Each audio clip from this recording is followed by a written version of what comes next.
Alors, juste avant, donc, moi je représente le groupe Groupama. Donc je vais vous répondre sur la partie de la défense, mais je vais vous rappeler un chiffre important. Quand on fait un métier d'assureur, et on parlait de nouveaux modèles économiques, il faut que vous ayez conscience, en France, Groupama, c'est finalement la mutuelle des agriculteurs en France. Et tous les ans, on chiffre un risque technique quand on fait les assurances, où on doit chiffrer la perte de ce qui peut arriver de plus grave tous les 200 ans. C'est comme ça qu'on chiffre ce qu'on appelle Solvency 2 dans notre jargon. Et bien depuis 2014, tous les 200 ans, on a battu le risque de risque climatique et de risque récolte depuis 2014.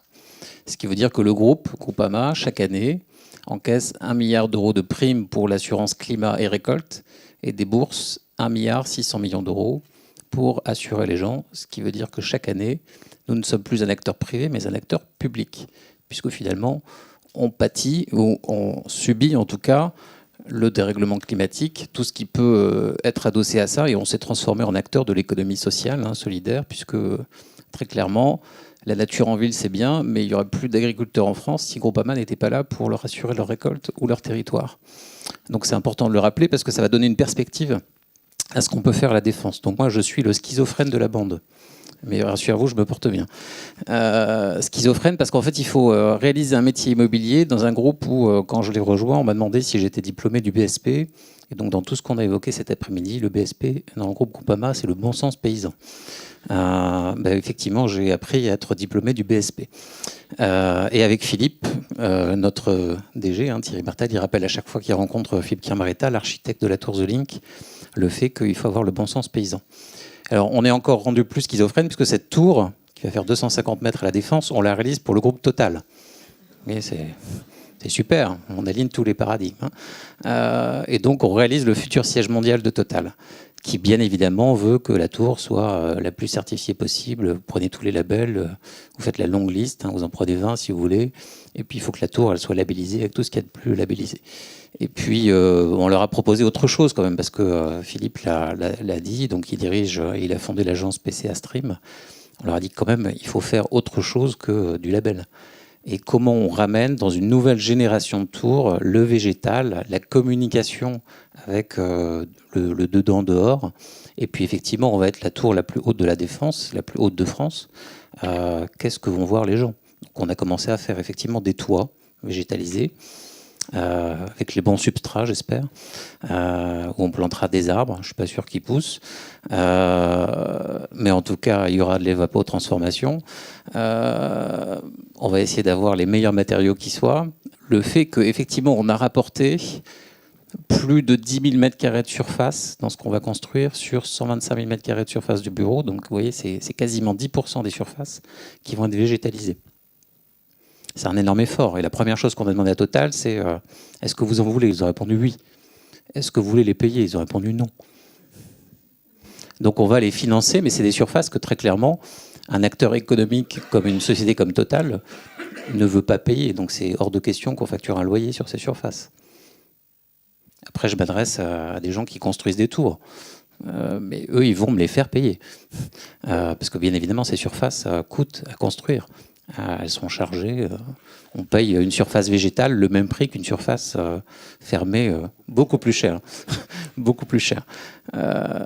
Donc, on a cette perspective et cette problématique du nouveau modèle économique, madame, que vous indiquiez. Et qu'on arrive, effectivement, et qu'on arrivera avec l'architecte, parce qu'on essaie d'être inventif, à dépasser. Maintenant, vous prenez la même chose, parce que vous avez posé la question sur la partie garantie et assurance. Nous, on s'est mis à se dire que sur une grande partie de nos redéveloppements dans Paris, il fallait faire du réemploi de matériaux. Vous voyez, on démolit un site, il y a des choses qui ne sont pas complètement quand même des déchets, des mises au rebut et qu'on peut réutiliser. Donc on a pris des sites, un immeuble par exemple sur les Champs-Élysées, et puis on a démonté une partie de cet immeuble pour le remettre sur un autre immeuble dans le 9e arrondissement. Déjà, l'assureur, qui n'est pas Groupama, m'a dit c'est pas possible. Parce que si tu fais ça, Eric, tu ne seras pas considéré comme un immeuble neuf, donc je ne te garantis pas le réemploi de tes matériaux. Après, le bureau de contrôle technique m'a dit c'est techniquement pas recevable, parce que de toute façon, la loi sur le réemploi n'existe pas, et donc je ne peux rien faire pour toi, puisque techniquement, c'est pas possible. Ça, c'est quand même une difficulté. Et puis après, l'État est venu me voir en me disant, c'est pas un immeuble neuf, et donc comme vous réutilisez des matériaux, il faut que je vous facture la TVA. Et je suis schizophrène toute la journée.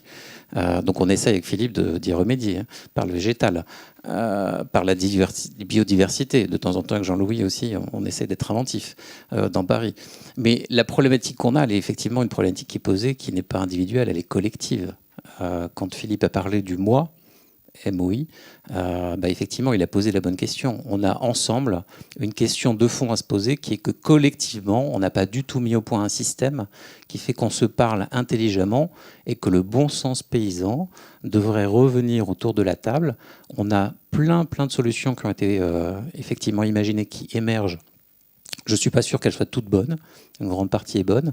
En tout cas, dans notre quotidien, ce qu'on essaye en tant qu'investisseur, c'est d'être intelligent le plus possible, de se poser les bonnes questions. Je ne suis pas sûr, franchement, qu'on se trouve toujours à avoir les bonnes réponses dans un cadre qui est bienveillant.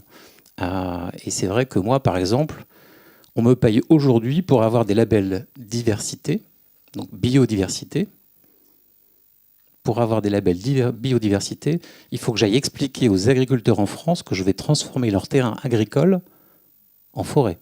Si je transforme un terrain agricole en forêt, je gagne 20 points. Si je transforme une forêt en forêt, je gagne 1 point. Faut leur expliquer ça. Donc, sur certains projets, j'ai un grand projet à Bordeaux que je suis en train de redévelopper, il faut que je gagne 100 points. Donc, il faut que je transforme 500 hectares de terres agricoles pour qu'un terrain de 15 hectares à bâtir puisse être construit. Vous imaginez, ça c'est le système français. C'est un système débile. C'est le jeu de loi.